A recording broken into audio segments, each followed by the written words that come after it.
Karate फेरि एकपटक एसियाली मञ्चमा आफ्नो क्षमता प्रमाणित गर्ने तयारीमा छ। जापानको आइची नागोयामा आयोजना हुने 20औं एसियाली खेलकुदका लागि नेपाली राष्ट्रिय कराते टोली यति बेला अन्तिम तयारीमा जुटिरहेको छ। 19औं एसियाडमा करातेबाट एरिका गुरुङले जितेको ऐतिहासिक रजत पदक अझै नेपाली खेलकुदको स्मृतिमा ताजै छ। यसपटक त्यो इतिहास दोहोर्याउने मात्र होइन, अझ गौरवपूर्ण बनाउने लक्ष्यसहित नेपाली खेलाडीहरू दिनरात अभ्यासमा छन्। यही तयारीको अवस्था बुझ्न हामी पुगेका थियौं राष्ट्रिय टोलीको प्रशिक्षण स्थलमा। जापानमा हुने 20औं एसियाड तयारीको लागि हाम्रो राष्ट्रिय कराते टोली यति बेला अहोरात्र पसिना बगाउँदैछ। विगतका एसियाडमा नेपाललाई करातेले दिलाएको ऐतिहासिक सफलता हेर्दा यसपालि त्यस विरासतलाई उँचो राख्न अहिले युवा स्टारको काँधमा थप जिम्मेवारी छ। जहाँ भेट भयो इन्डिभिजुअल कातातर्फकी सानु माया थिङ तथा टिम काताका आलिसा राज कोटी मगर र मेगा लिम्बुसँग। प्रशिक्षण हलमा गुन्जिरहेको किआईको आवाज, अनुशासित चाल, तीव्र गति र हरेक मुभमा देखिने आत्मविश्वासले नेपाली कराते टोली एसियाडका लागि पूर्ण समर्पणका साथ तयारी गरिरहेको छ भन्ने एउटा स्पष्ट सन्देश दिन्छ। इन्डिभिजुअल कातातर्फ तपाईँ एक्लै म्याटमा नेपालको प्रतिनिधित्व गर्दै हुनुहुन्छ र यो इन्डिभिजुअल जिम्मेवारी र चुनौतीलाई चाहिँ कसरी लिनुभएको छ? अब विश्व एसियन गेममा चाहिँ मेरो इन्डिभिजुअल कोटा नि छ, टिम पनि छ। दुईटै इभेन्टलाई चाहिँ मैले सँगै लिएर जानुपर्छ। अब टिम पनि भएपछि म इन्डिभिजुअल मात्र भनेर एकलौटी हिँड्नु भएन। मसँग मेरो टिम पनि छ। म दुईटै इभेन्ट खेल्दैछु एसियन गेममा यो पटक। अब मलाई चुनौती भन्दा पनि यसपालि कसरी हुन्छ मेडल ल्याउँछु भन्ने चाहिँ छ। अब आफ्नो बेस्ट दिने हो, आफ्नो मेहनतलाई चाहिँ कन्टिन्यू राख्ने हो। अब एसियन गेम नजिक आइसक्यो। अब हामी जस रिजल्ट राम्रो नै ल्याउँछौँ भन्ने छ। यो चाहिँ नेपालले योभन्दा अगाडिको एसियाडमा पनि ऐतिहासिक सफलता पाएको थियो र अहिले तपाईँलाई फेरि त्यो जिम्मेवारीलाई उच्च राख्नलाई चाहिँ एउटा अर्को ठुलो जिम्मेवारी छ। यसलाई चाहिँ कसरी लिनुहुन्छ? अब हामीले गऱ्यो भने नसकिने केही पनि छैन। अब हाम्रो कोचले भन्नुहुन्छ, साथै मण्डीकुले चाहिँ के भन्नुहुन्छ, 1.5 मिनट काता भनेको 1.5 मिनट अथवा 2 मिनटसम्म हो नि त धेरै भनेको। त्यो इफोर्टलाई चाहिँ अहिलेसम्म जति गरेको छ नि हामीले, त्यो इफोर्टलाई चाहिँ त्यो रिङमा त्यति लगानी गरिदेऊ, त्यति मात्र गरिदेऊ, हामीले सक्दैन भन्ने केही पनि छैन कि। त्यही पोजिटिभ भाइब्सले चाहिँ हामीले चाहिँ अब गर्छौँ। यसपालि हामीलाई केही गर्नु छ भन्ने चुनौतीहरू चाहिँ छ। हामी चाहिँ एकदम पोजिटिभ भएर नै ट्रेनिङ गरिरहेको छौँ अहिलेसम्म चाहिँ। जस रिजल्ट राम्रो ल्याउँछौँ भन्ने छ अहिलेसम्म चाहिँ। 20औं एसियाडमा सिलेक्ट भएको खबर अब फेरि पनि खेल्न पाउँछु भन्दा चाहिँ कस्तो लागेको थियो? अब यस्तो मेरो इभेन्टमा चाहिँ अहिले मेरो मसँगै टिममा भएकोहरू हुनुहुन्छ। उहाँहरू पनि एकदमै राम्रो हुनुहुन्छ। मसँग कम्पिटिसनै गर्ने हो। हामी सिलेक्सनको आधारमै परेको हामी सबैजना। अनि अब मलाई पनि एसियन गेम खेल्दाखेरि चाहिँ हाम्रो पहिला सिलेक्सन भएको थियो, ओपन सिलेक्सन। त्यसमा चाहिँ जो फर्स्ट हुन्छ उसैले एसियन गेम खेल्ने भनेको थियो। अनि हामीलाई चाहिँ पहिला एसियन गेम कसरी पर्छ भन्दा पनि कसरी चाहिँ पहिला फर्स्ट हुने, कसरी 1 नम्बर टपमा आउने, जो टपमा आयो उसैले खेल्ने त हुने एसियन गेम। त्यो भनेर चाहिँ हामी चाहिँ मिहिनेत गरेर बसिरहेको थियौँ। अनि पछि हाम्रो सिलेक्सन भयो, त्यसमा म परेँ। अनि अब पढ्नुका साथसाथै खुसी त भयो, तर फेरि अर्को चुनौती आयो नि त। अब जुन नेसनलमा खेलिन्थ्यो नि त्यो अब हामीले एसियनमा खेल्दैछौँ नि त। हो, त्यसले चाहिँ अब अझै धेरै मिहिनेत गर्नुपर्छ। हामीले रिजल्ट ल्याउनुलाई चाहिँ के गर्नुपर्छ भन्ने चाहिँ पोजिटिभ भाइब लिएर बसिरहेको छौँ अहिलेसम्म चाहिँ। योभन्दा अगाडिको तपाईँको जुन सफलता थियो त्यसलाई कसरी सम्झिनुहुन्छ? अब योभन्दा अगाडिको सफलता चाहिँ हामीले यही ट्रेनिङले नै लिएको थियौँ।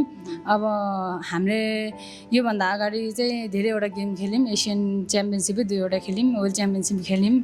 अब धेरै हामीले साफ च्याम्पियनसिपहरू धेरै खेल्यौँ। अब त्यतिले मात्र पुग्दैन। अब चाहिँ एकदमै ठुलो च्यालेन्जिङै छ हाम्रो लागि। अब एसियन गेम हो। अब एसियन गेममा चाहिँ हामीले अझ धेरै मेहनत गरेर कसरी हुन्छ एचिभमेन्ट ल्याउनु छ भन्ने मात्र छ।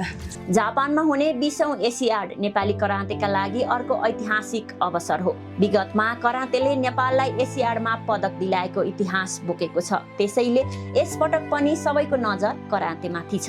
मेरो नाम आलिसा राज कोटी मगर। नमस्ते, मेरो नाम चाहिँ मेगा लिम्बू। तपाईँहरू एसियाड अहिले 20औं एसियाडमा सेलेक्ट हुनुभएको छ र यति बेला चाहिँ टिम कातामा सिङ्क्रोनाइजेसन वा तालमेल सबैभन्दा महत्त्वपूर्ण हुन्छ। यसपटक म्याटमा त्यो लय मिलाउन कुन पक्षलाई चाहिँ बढी मेहनत गर्नुभएको छ? ट्रेनिङलाई फोकस गरिरहेको छौँ त्यो। अनि त्यही अनुसारको कोचले पनि हामीलाई त्यही अनुसारको ट्रेनिङ गराइराख्नु भएको छ र हामीले त्यही अनुसारकै फोकस गरेर अगाडि बढ्ने कोसिस गरिरहेको छौँ। तपाईँलाई हामीले चाहिँ अहिलेको यो हजुरले कुन लयलाई भन्नुहुन्छ नि हामीले चाहिँ बेसी टाइमिङलाई अलिक फोकस दिइरहेको छौँ। जस्तै अहिले उहाँ र म चाहिँ हामी एउटै क्लबको थियौँ, पुलिसको थियौँ र हाम्रो सानोमाया चाहिँ उहाँ आर्मीको हुनुहुन्थ्यो नि त। त्यही भएर यो नयाँ टिम भएको कारणले हामीले चाहिँ अलिक उहाँ इन्डिभिजुअल सानोमाया इन्डिभिजुअल भएको तरिकाले हामीले के गरेको छौँ भने हाम्रो तरिकाले होइन कि उहाँलाई सहज होस् भनेर उहाँको तरिकाले हामीले अहिले गरिरहेको छौँ कि सबै खाताहरू। त्यही भएर हामी जस्ट सकेसम्म उहाँको जस्तो तरिकाले ढल्ने कोसिस गरिरहेको छौँ र त्यही भएर उहाँकै टाइमिङ अनुसारहरू हामी गरिरहेछौँ। करातेको जननी मानिने जापानमा गएर तपाईँहरू खेल्दै हुनुहुन्छ। अघिल्ला प्रतियोगिताको तुलनामा यसपटकको तयारी र रणनीति चाहिँ कस्तो नयाँपन छ त? अब 19 एसियन गेम्स खेल्दाखेरि म सिङ्गल काता थिएँ, त्यस कारणले टिममा थिएन। त्यस बेला टिम काता लगेको थिएन। अहिले यो 20औँ एसियन गेम्सको लागि फेरि फर्स्ट टाइम हो टिम काता लगेको। त्यस कारणले गर्दा त्यो बेला म सिङ्गलमा सिलेक्सन भएको थिएँ र सिङ्गल गर्दाखेरि त्यति प्रेसर स्वयं आफूलाई मात्रै प्रेसर पर्थ्यो नि त। अहिले त हामी 20औँ एसियनमा टिममा परेको छौँ। टिममा परेको हुनाले अब टिमको नै हुनुपर्छ, टाइमिङ मिल्नुपर्छ, एकअर्कामा कोअर्डिनेसन मिल्नु पऱ्यो, एकअर्का मनमुटाव हुनु भएन, सबै एकैचोटि मिल्नुपर्छ नि त। त्यसले गर्दा अलिकति प्रेसर पनि पर्छ। हजुर मेरो चाहिँ यो फर्स्ट एसियन गेम हो। त्यही भएर म एकदम एक्साइटेड छु यो गेम खेल्नुलाई। त्यहीमाथि जापान त सबैको एउटा ड्रिम कन्ट्री हो नि त जानलाई। त्यही भएर त्यहीमाथि हजुरले भने जस्तै उत्पत्ति भएको ठाउँ पनि त्यही हो।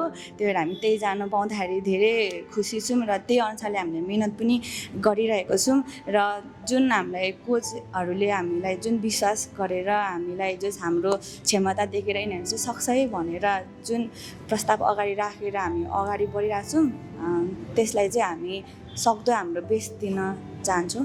अब तपाईँ फर्स्ट टाइम चाहिँ एसियाडमा सिलेक्ट भएको सुन्दाको तपाईँको त्यो अनुभव चाहिँ कस्तो छ अलिकति बताइदिनुहोस् न।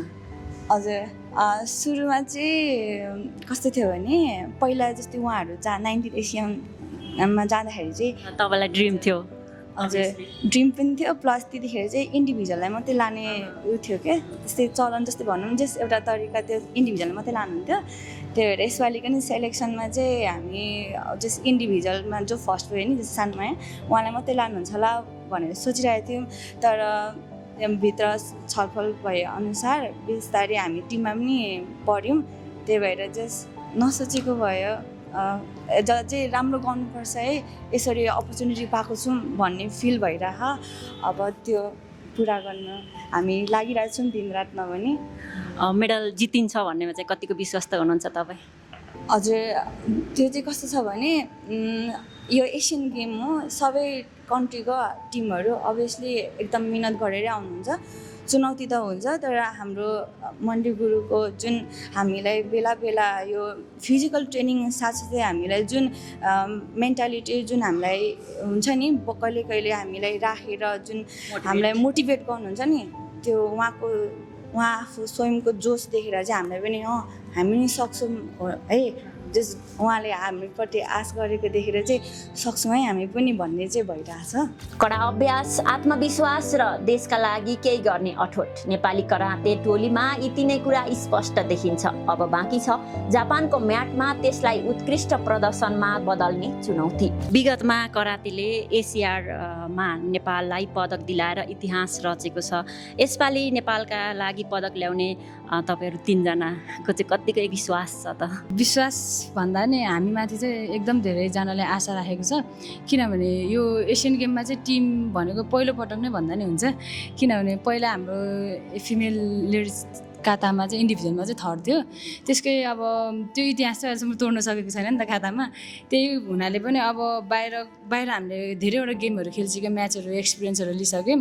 त्यहाँ यसो हेर्दा पनि के छ भने चाहिँ इन्डिभिजुअल भन्दा नि टिममा चाहिँ अलिक धेरै चान्स अपर्च्युनिटी छ। योभन्दा अगाडिको एसियन गेममा हाम्रो एरिका गुरुङले रजत पदक ल्याउनु भएको थियो।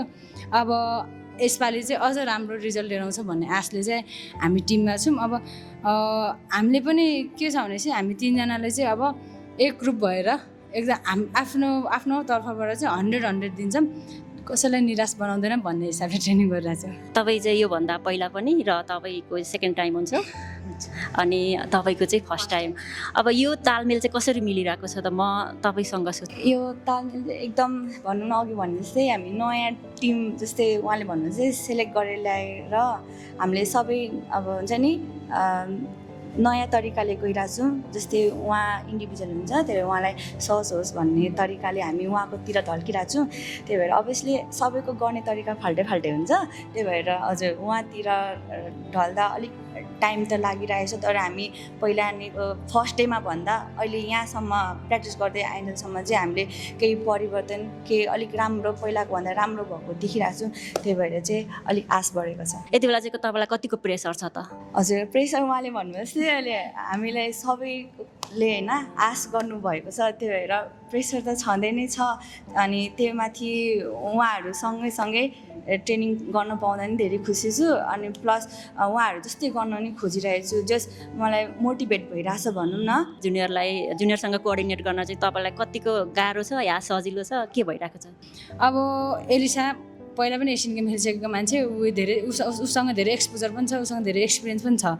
अनि मेगासँग पनि छ, त्यति नै छ होला। ऊ अलिक ढिला आयो होला, हामीसँग नयाँ टिममा जोइन भयो होला।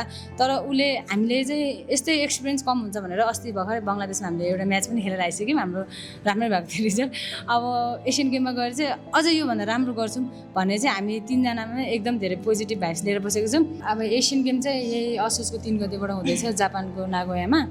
अब हामीलाई माया गर्ने सपोर्ट गर्ने सम्पूर्ण कराते परिवारलाई चाहिँ के भन्न चाहन्छु, हामी चाहिँ आफ्नो बेस्ट अफ द बेस्ट दिन्छौँ। रिजल्ट वाट एभर रिजल्ट हुनसक्छ होइन, तर हामी आफ्नो बेस्ट अफ द बेस्ट दिन्छ। हामीलाई सबैले हेरेर माया साथ सपोर्ट गरिदिनु होला। लाइफमा हेरेर भयो भने हामीलाई चियर अप गर्नु होला, पर्दा चाहिँ आएर हुन्छ साथ सपोर्ट दिनु होला। 19औं एसियाडमा करातेले नेपाललाई दिएको ऐतिहासिक रजत पदकपछि 20औं एसियाडमा फेरि एक पटक नेपाली झन्डा उँचो बनाउने अपेक्षा यिनै खेलाडीमाथि छ। एसियाडमा जाँदै हुनुहुन्छ, तयारी कस्तो छ सुरुमा त? अहिले जुन 20औं एसियाडको लागि हामी तयारी भन्नुपर्दाखेरि मिसन 26 भनेर हामी गत 3 वर्षदेखि नै हामी यो एसियन गेमको जुन क्लोज क्याम्पमा बसिरहेका छौँ र अहिले तयारी तीव्र रूपमा अगाडि बढिरहेको अवस्था छ र हामी अन्तिम तयारीमा पनि रहिरहेको अवस्थामा चाहिँ हाम्रो पूर्ण रूपमा चाहिँ तयारी चाहिँ अहिले चाहिँ निरन्तर रूपमा चाहिँ अगाडि बढिरहेको अवस्था छ।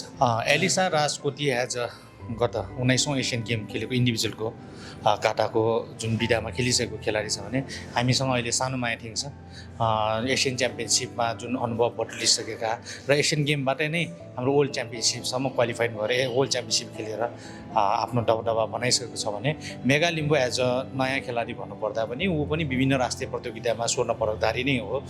टिम इभेन्टमा भने उसले पनि विभिन्न इन्टरनेसनल म्याचहरूमा चाहिँ हामीसँग चाहिँ सहभागिताका साथ चाहिँ अगाडि बढाइसकेको अवस्था छ भने तिनजनालाई कोअर्डिनेसन गर्दै गर्दाखेरि हामीलाई चाहिँ खासै त्यस्तो कठिनाइहरू त छैन, किनभने त्यही विधामा खेल्दै आएको खेलाडीको कारणले चाहिँ हामीमा उहाँहरूमा चाहिँ आशावादी पनि छौँ र निरन्तर रूपमा त्यति कठिनाइहरू चाहिँ छैन भन्नुपर्छ। अब एसियाडमा चाहिँ करातेले नेपाललाई ऐतिहासिक एउटा सफलता दिलाएको छ र यसपटकको जिम्मेवारीलाई चाहिँ कतिको चुनौती लागिरहेको छ तपाईँलाई? चुनौती त अभियसली हुन्छ। गत 19औं एसियन गेममा चाहिँ हाम्रो एरिका गुरुङले जुन देशको लागि सिल्भर मेडल जित्दै गर्दाखेरि अहिलेसम्मको ऐतिहासिक पदक भनौँ र ऊ एरिका गुरुङले त एसियन गेममा मात्र नभए एसियन च्याम्पियनसिप प्रिमियर लिगमा पनि वर्ल्ड ऱ्याङ्किङको गेमहरू पनि पदक ल्याइसकेको अवस्था छ भने विधा अलिकति फरक छ। हाम्रो कुमिटे र काटा विधा छ, त्यो भएको कारणले चाहिँ यसपालि हामी काटामा पनि हामी पदक ल्याउँछौँ भन्ने नै आशावादीका साथ हामी ट्रेनिङलाई अगाडि बढाइरहेको छौँ। अहिलेसम्मको इतिहासको कुरा गऱ्यो भने इन्डिभिजुअल काटामा अहिलेसम्म काँस्य पदक मात्र हासिल गर्न सफल भएको छौँ र त्यो एसियन गेममा म आफै पनि सहभागिता थिएँ। त्यसमा चाहिँ विमला तामाङले चाहिँ काटा विधामा चाहिँ इन्डिभिजुअल काटामा काँस्य पदक ल्याएको छ। अहिलेसम्मको इतिहासको कुरा गर्ने हो भने यसपालि चाहिँ हाम्रो इन्डिभिजुअल सानो मायाथिङले खेलेछ र टिम काटा पनि टिम काटा चाहिँ पहिलो पटक हामी एसियन गेममा चाहिँ सहभागिता हुनेछौँ। जुन विधामा चाहिँ हामी आशावादी पनि छौँ, पदक ल्याउँछौँ भन्ने जुन आशाका साथ हामी अगाडि बढिरहेका छौँ र जहाँसम्म लाग्छ खेलाडीहरूको एफोर्ट पनि त्यति नै उहाँहरूले मेहनत गरिरहनु भएको छ र यसपालि हुने एसियन गेमको लागि त उहाँहरूको सम्पूर्ण खेलप्रेमी साथीहरूको हामीलाई चाहिँ एउटा आशीर्वाद पनि रहोस् र यसपालि पदक ल्याउनलाई उहाँहरूको सबैको सपोर्ट चाहिन्छ। तयारी पुरा भएको उनीहरूको दाबी छ, अब पालो परिणाम दिने हो। प्रशिक्षण हलमा देखिएको आत्मविश्वास, अनुशासन र समर्पणले नेपाली कराते टोली ठुलो चुनौतीका लागि मानसिक र प्राविधिक रूपमा तयार रहेको संकेत गर्छ। अब सबै नेपाली समर्थकको एउटै अपेक्षा छ, जापानको म्याटमा फेरि एक पटक नेपालको राष्ट्रिय झण्डा गौरवका साथ फहरियोस्।